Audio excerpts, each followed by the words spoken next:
أعوذ بالله من الشيطان الرجيم بسم الله الرحمن الرحيم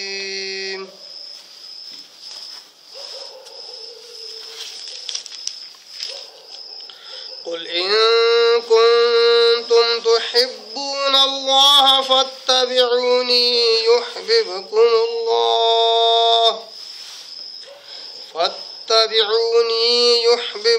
الله ويغفر لكم ذنوبكم والله غفور رحيم صدق الله العظيم نحمده ونصلي على رسوله الكريم اما بعد تمام قسم کی حمد و ثنا تعریف کبریائی بڑائی اسی اللہ وحدہ لا شریک کے لیے لائق اور زیبا ہے جو ساری کائنات کا خالق مالک میرا اور آپ کا مربی ہے اسی اللہ کے لیے ساری تعریفیں جو غفور ہے غفار ہے کریم ہے ستار ہے بعد اس کے آپ کے میرے آقا دو جہاں کے سردار الانبیاء پر کروڑا کروڑ انگنت بے شمار درود و سلام صلی اللہ علی محمد و آلہ وسلم.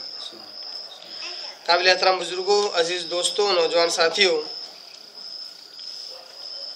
آج میں نے قرآن مجید کی ایک بہت ہی مشہور اور معروف آیت کی میں نے تلاوت کی ہے اور یہ آیت ہمارے سلسلہ وار درس کی بھی اگلی کڑی بھی ہے. پارہ نمبر 3 سورہ آل عمران سورہ نمبر 3 اس کے رکو نمبر 4 کی یہ سب سے پہلی آیت ہے. رکو نمبر 4 کی یہ سب سے پہلی آیت ہے. آیت نمبر 31 30 پر 1. قرآن مجید کی آیت کی تلاوت سے اندازہ ہو گیا ہوگا کہ یہ کون سی آیت ہے اور بہت سارے دینی حلقوں میں اس آیت کو بارہا پڑھا جاتا ہے اس کے مفہوم کو بتایا جاتا ہے سمجھایا جاتا ہے اور باقاعدہ بہت سارے دلائل اور بہت سارے استدلال اسی ایک آیت سے کیے جاتے ہیں اور آج وہی الحمدللہ مشہور معروف آیت ہمارے سلسلہ و درس میں آ گئی. سورہ آل عمران سورہ نمبر 3 آیت نمبر 31 میں اللہ تعالیٰ کہتا ہے قل اے محمد صلی اللہ علیہ وسلم آپ کہیے ان کنتم تحبون اللہ اے محمد صلی اللہ علیہ وسلم آپ کہیے ان کنتم اگر تم تحبون اللہ سے محبت کرتے ہو فاتبعونی تو پھر میری اتباع کرو یحببکم اللہ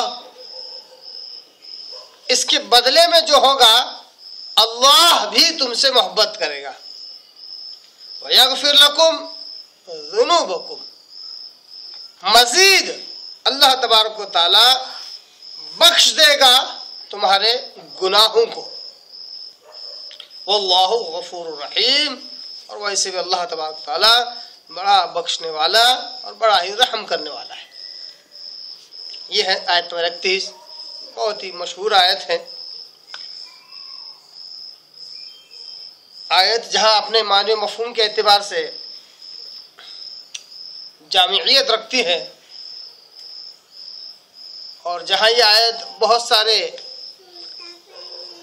احباب میں اور دینی حلقوں میں یہ مشہور ہے وہیں پر یہ آیت بہت سارے دینی مجالس میں بالکل ہی انجانی سی آیت ہے بالکل ہی نہ پہچانی ہوئی آیت ہے. باقاعدہ اس آیت کا مفہوم اور ترجمہ جب بتلایا جاتا ہے تو بڑی حیرت ہوتی ہے انہیں کہ کیا یہ آیت بھی قرآن مجید میں موجود ہے. تو ایسی ایک انوکھی آیت آج ہمارے سامنے ہے. حیرت انگیز بات یہ ہے کہ یہ آیت جس تناظر میں کہی گئی ہے وہ بڑی اہم ہے. تناظر کیا ہے؟ سورہ ہے سورہ آل عمران جس میں اللہ تبارک و تعالیٰ نے بالخصوص عیسائیوں کو اللہ نے بہت زیادہ نصیحت کی انہیں زجر و توبیخ کی، ڈرایا، دھمکایا، اور الگ الگ پیرا اور انداز سے اللہ تبارک تعالیٰ نے انہیں پہلے آقا صلی اللہ علیہ وسلم کی رسالت کے بارے میں سمجھایا۔ اس کا پس منظر یہود اور عیسائی ہے، اور ان کے درمیان ایسی زبردست آیت اللہ تبارک تعالیٰ نے نازل کی اور سمجھایا۔ تو اس کا جو پس منظر ہے وہ ہے یہودی اور عیسائی، کیونکہ آپ دیکھ رہے ہیں کہ رکو نمبر 3 میں بھی اللہ تبارک تعالیٰ نے اپنے حبیب کو بار بار کہا قل، اے نبی آپ کہیے، قل، اے نبی آپ کہیے۔ وہی انداز اس میں بھی ہے، اے نبی آپ کہیے۔ اب کس سے کہیے؟ تو اس آیت کے سب سے پہلے مخاطبین یہود اور عیسائی ہے، یہودی اور عیسائی ہے، جیوز اور کرسچنس ہے۔ ان سے کیا کہا جا رہا ہے؟ انہیں کیا خبر دی جا رہی ہے؟ اللہ کہتا ہے نبی آپ ان یہودی اور عیسائیوں سے کہیے ان کنتم تحبون اللہ، اے یہودی اور اے عیسائیوں اگر تم اللہ سے محبت رکھتے ہو، ان کنتم تحبون اللہ، اگر تم اللہ سے محبت رکھتے ہو، فاتبعونی، تو تم میری اتباع کرو، میری اتباع کرو۔ تو اللہ تعالیٰ نے یہ حکم کس کو دیا؟ یہودی اور عیسائیوں کو دیا کہ اگر تم اللہ سے محبت رکھتے ہو تو تمہارا محبت کا دعویٰ اس وقت تک پورا نہیں ہوگا جب تک کہ تم آخری نبی حضرت محمد مصطفیٰ صلی اللہ علیہ وسلم کی اتباع نہ کرو۔ آیت سے، آیت کے ترجمے سے اور اس کے تناظر سے، اس کے پس منظر سے یہ معلوم ہوتا ہے کہ اتباع لفظ کے اندر ایمان داخل ہے۔ اتباع جو لفظ ہے اس میں ایمان داخل ہے، کیونکہ دعوت دی جا رہی ہے یہودی اور عیسائیوں کو جو نبی کریم صلی اللہ علیہ وسلم پر ایمان نہیں لائے ہوئے ہیں۔ اللہ تبارک تعالیٰ ان لوگوں سے کہتا ہے اگر تم اللہ سے محبت کرنے کا دعویٰ کرتے ہو تو تمہارا یہ دعویٰ اسی حالت میں سچا ہوگا جب تم میرے نبی پر ایمان لاؤ، اس کے بعد اتباع کرو، کیونکہ بغیر ایمان لائے نبی کی اتباع ہو ہی نہیں سکتی، نبی کو مانے بغیر نبی کی اتباع ہو ہی نہیں سکتی۔ تو عیسائی اور یہودیوں کو اللہ تبارک تعالیٰ نے ڈائریکٹلی کہا کہ میرے نبی کی اتباع کرو، گویا کہ اتباع لفظ میں ایمان داخل ہے۔ قرآن کے آیت سے بڑا اچھا نکتہ ہمیں کیا معلوم ہوا؟ جو اتباع کرتے ہیں، جو متبع ہیں، وہ پہلے سے مومن ہوتے ہیں، وہ پہلے ہی سے مومن ہوتے ہیں۔ جو متبع سنت یا متبع رحمان، اللہ اس کے رسول کے جو متبع ہوتے ہیں ان کے اندر پہلے سے ایمان ہوتا ہے جو شرک سے پاک ہوتا ہے۔ جو متبع نہیں ہوتے، جو قرآن اور احادیث کو دلیل نہیں بناتے ہیں بلکہ کسی کے اقوال کو، کسی کے افعال کو، کسی شخصیت کے افکار کو اپنے دلیل بناتے ہیں، ان کا ایمان بھی قابل غور ہوتا ہے۔ ان کا ایمان بھی کیونکہ ان کے پاس جو دلیل، جو چیز بن رہی ہے وہ کسی کا قول، کسی کا فعل، کسی کی کیا کہتے ہیں زندگی، کوئی اور ان کے لیے ماڈل اور نمونہ ہوتا ہے اللہ کے رسول کے علاوہ۔ اس پہ آپ غور کر سکتے ہیں کہ ان کا ایمان کس قسم کا ہوگا۔ گویا کہ ان کا ایمان بھی مشکوک ہو جاتا ہے کیونکہ ان کے لیے ماڈل اور نمونہ اللہ کے رسول کے بجائے کوئی اور ہستی ہو جاتی ہے، تو وہ متبع نہیں کہلاتے، وہ اتباع کرنے والے نہیں کہلاتے ہیں۔ اللہ تبارک تعالیٰ نے قرآن مجید میں کہا کہ اے لوگو میرے نبی کی زندگی میں لقد کان لکم فی رسول اللہ اسوۃ حسنہ، اے قیامت تک کے آنے والے انسانوں رسول اللہ صلی اللہ علیہ وسلم کی زندگی میں تمہارے لیے بہترین نمونہ ہے، ہر اعتبار سے، فرام اسٹارٹ ٹو اینڈ، ابتدا سے لے کر انتہا تک، زندگی کے ہر مرحلے میں ہر طریقے سے اگر کوئی چیز سیکھنی ہے تو وہ ہے حضرت محمد مصطفیٰ صلی اللہ علیہ وسلم کی زندگی، ان کا آئیڈیالوجی، ان کو آئیڈیل ماننا، ان کو ماڈل ماننا، یہ اصل اسلام ہے۔ اس میں کسی قسم کی مکسنگ یا کسی قسم کا انٹرپولیشن یا کسی قسم کا چینجز یا اس میں سے کسی قسم کی ایڈیٹنگ اور اس میں سے کوئی چیز نکالنا، یہ اتباع نہیں کہلاتا۔ جیسے آج مسلمانوں کا یہ حال ہے کہ زندگی کے کسی گوشے پر اگر وہ عمل کر رہے ہیں تو آپ غور کر سکتے ہیں کہ اس زندگی کے اس گوشے پر کتنی چیزیں ہیں جو دلیل بنی ہوئی ہیں اسلام کے اعتبار سے عمل کی، تو معلوم ہوگا کہ 10 چیزوں میں 8 چیزیں قرآن مجید سے بھی ثابت نہیں ہے، پیارے آقا صلی اللہ علیہ وسلم کی احادیث سے بھی ثابت نہیں ہے، اور 2 چیزیں قرآن اور حدیث سے ہوتی ہیں۔ وہ ہے کہ 8 چیزیں وہ ہیں جن پر وہ عمل کر رہے ہیں جس کا ثبوت نہ قرآن میں ہے نہ حدیث میں ہے۔ اب یہ زندگی کا وہ گوشہ کس طرح ہم کہہ سکتے ہیں کہ وہ اتباع میں گزر رہا ہے؟ جیسے مثال کے طور پر شادی بیاہ کا معاملہ لیجئے، موتا کا معاملہ لیجئے، اس میں جتنے افعال کیے جاتے ہیں وہ اتباع کے طور پر نہیں ہے، وہ رسم و رواج کے طور پر ہے۔ وہ کسی کے افکار، کسی کی سوچ، کسی کے عقائد، کسی کے اصول و ضوابط کو اختیار کر کے نکاح کیے جاتے ہیں، رسم و رواج کیے جاتے ہیں، موتا کے وقت کے بہت سارے اعمال ایسے کیے جاتے ہیں جس کا ثبوت نہ قرآن مجید میں نہ احادیث مبارکہ میں، تو یہ اتباع نہیں ہوئی۔ اتباع کہتے ہیں جس میں ایمان داخل ہے۔ مسلمانوں سے اگر مخاطب ہو کر کہا جائے کہ میرے نبی کی اتباع کرو، اس کے اندر یہ چیز شامل ہے کہ وہ ایمان لے آئے سب سے پہلے، جیسا کہ نبی پر ایمان لانے کا حق ہے۔ نبی پر ایمان لانے کا مطلب ہے من و عن، نبی کی اتباع اور اطاعت کرنا بغیر کسی فرق کے۔ اس کے بعد اطاعت ہوگی، ایمان لانے کے بعد اطاعت ہوگی۔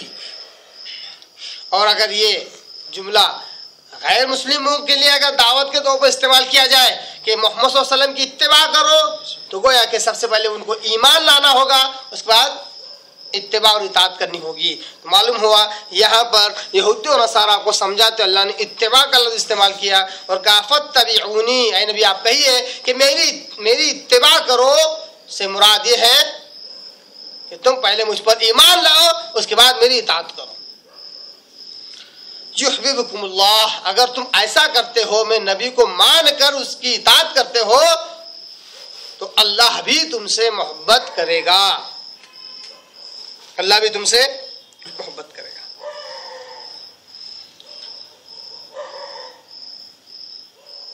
معلوم ہوا کہ یہود و نصارہ یہ دعویٰ کرتے تھے افسانوں کے زمانے میں کہ وہ اللہ تبارک و تعالیٰ سے محبت کرنے والے ہیں۔